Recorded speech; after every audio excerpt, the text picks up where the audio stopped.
Hi everyone, and welcome to Film Dirt. For this review I'm going to be talking about Star Wars Episode 3, Revenge of the Sith. Now, I've got lots of opinions on the Star Wars prequels, and this one is, in my opinion, the best of the three. And I think that seems to be universally recognised. This movie, I've got some negatives, a few negatives, and a lot of pluses going for it as well.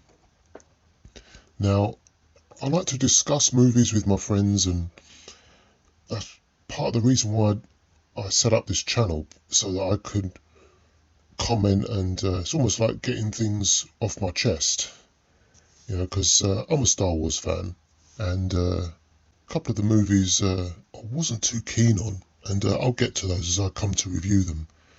So this is just a platform for me to just point out what I saw, and discuss certain things, and maybe analyse certain things I maybe missed on the first time, because a classic movie is a classic for a reason, and if I miss something the first time, then I might, you tend to understand it more, on repeat viewings. I used to tend to just see movies once, and then, if I liked them, I would buy them, but never actually watch them again.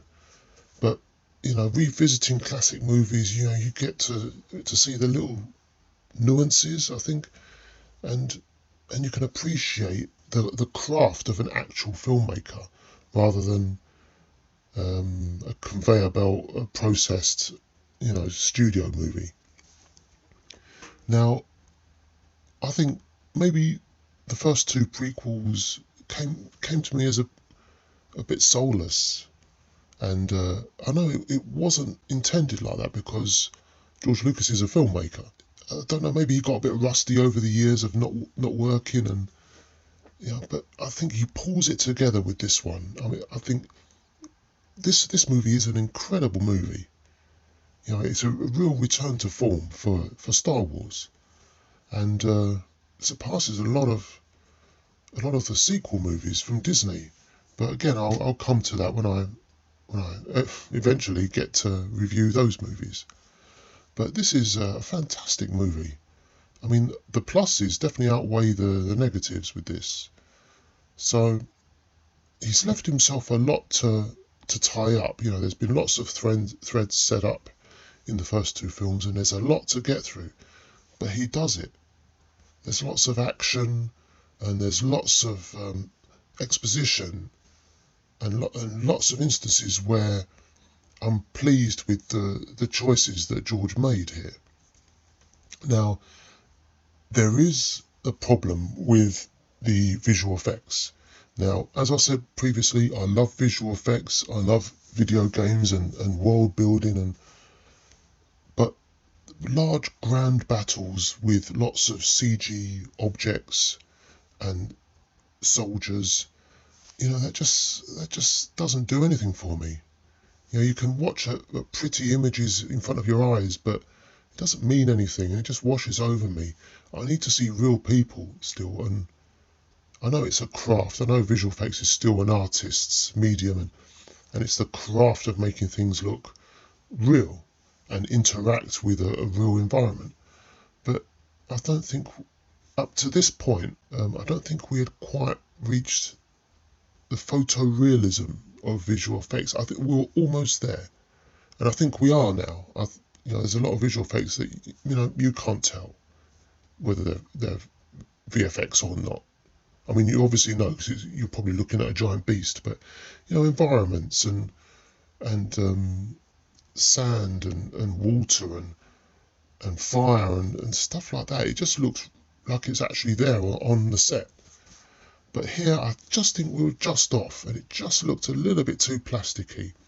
I'm talking about the battle on the Wookiee planet. I forget what it is right now, but the camera was moving unnaturally. I felt through. It was just gliding through, and it just looked like a video game. maybe a cut scene or an intro to a video game. And that's what it just pulled me out of the movie. So, it looked great. It was just a grand battle, but we never really stuck there for much. You've got the battle droids coming in through the water, and it looked amazing, but it's just something just off with the quality and the realism. I think another couple of years, and I think that scene would look amazing. So there's other instances of poor visual effects as well, when I think the fire effects from R2-D2 at the very top of the movie didn't look real to me. And a couple of minutes before that, I think, yes, the very first scene, the very first fly through the battle above Coruscant, and you've got the long shot of the camera following the Jedi fighters through the battle. And that, everyone said how amazing that shot was, but I didn't agree. That was just looked unnatural to me. I mean, the camera just looked like it was in a video game. And there's a lot of unnatural movements. Like there's one real close up where the camera went really close to a fighter, and then it sort of moved to the rear of it. And it just didn't look like an actual shot. It just looked like a VFX shot, a previs shot. Now you've got to imagine that maybe a GoPro camera is on the wing of a jet and it's flying with them. But I didn't get that from that shot. I don't think it's a good shot at all. I'm probably in the minority here, but I remember being wowed by it on my first viewing in the theatre. But subsequent viewings, I've looked at it and it doesn't really look good to me. Not a par with the space battles of the original trilogy, and I'm an advocate for the original trilogy. I'll come to those shortly after this review. And I think we should actually concentrate on making it look real rather than showing the splendour of what VFX can do, and maybe just tell the story of what it's like to actually be in a battle. What it's like for these pilots. Even though they're all clones, I think they're all still people, aren't they? They're still humans. And even though maybe they think alike, or are they the same person? I don't know. We didn't really. It's not that deep a movie where we looked into who these guys are, but they're clones, so they're highly skilled, and the template character, which is the Jango Fett character, played brilliantly by Temuera Morrison. I think I got his name right. I do like his acting. He comes across as a world-travelled man, and he's seen it all, and there's something strange going on in his head, and I quite liked what he did, what he brought to the character. He looks like he's battle-hardened, and I did like his performance very much. So again, Jar Jar isn't in this movie much. He's just there a little bit, which tells you that there wasn't really a significant purpose for his character.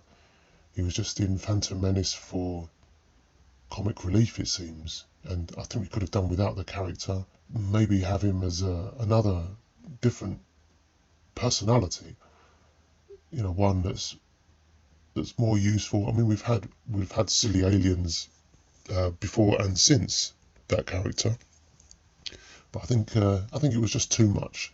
And you can see in Attack of the Clones especially, which is a much more serious, dour movie, where there's very little comedy and very little Jar Jar, and it's the same in this movie as well. I mean, we get through a lot here. There's a lot to cover, a lot to prepare for episode 4. I mean, he's left himself a lot here, and he does it very well, as I said earlier. The tone is right. I think it's almost like George learned on the job. He made not 2 mistakes. I wouldn't go that far. They're not mistakes, but I think he was rusty, and then this was a real return to form for sure. So I think you've got some good characterization here, And I know a lot of people weren't happy with aspects of Hayden's performance. I think it was intentional just to be a little bit strange, and the love story was strange as well. And it just went a bit too far. I don't think it's supposed to be a normal love story. I think both actors did brilliantly. You know, when you step back and look at the bigger picture, you know, I don't want to go into too many specifics. I mean, I didn't pick the bones out of Attack of the Clones too much. I wanted to just cover the bigger picture of what it was trying to accomplish, and the same here as well. If you look at the bigger picture, I mean, it's a fantastic movie. I really, really enjoyed it. And I know a lot of the Star Wars fans agree that this is up there. You know, it's not original trilogy standard, but is it number 4? I think it possibly is. For me, I would put up there. It's fantastic. There's thrills, and I think a lot of it is done right, and very, very few problems. There's problems with every movie. You have to overlook certain things, and like I said, look at the bigger picture. Look at the overall story, because George is a filmmaker. He's not a paint by numbers studio man, although he's head of a studio himself now.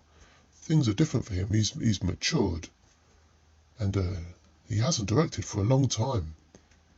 And yeah, I really appreciate this movie. There's some good choices here. Ewan's fantastic, and I think they sell a lot of the lightsaber battles.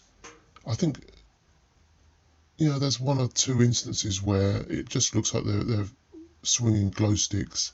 I know they're supposed to be highly skilled.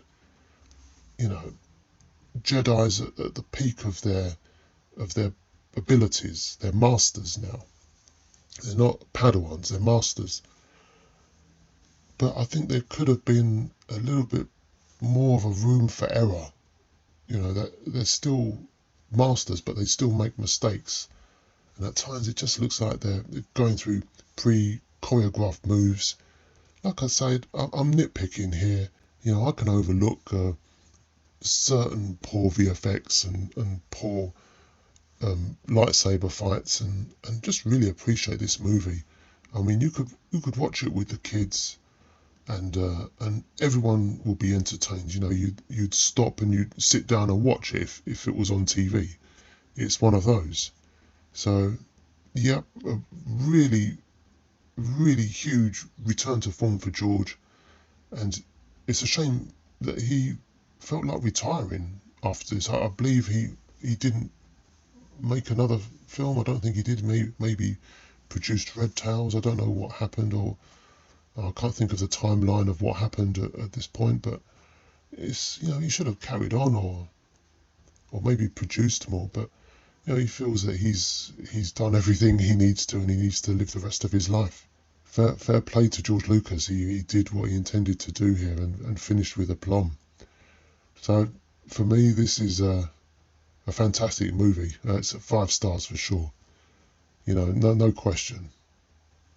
And just to finish off again, a little bit about me.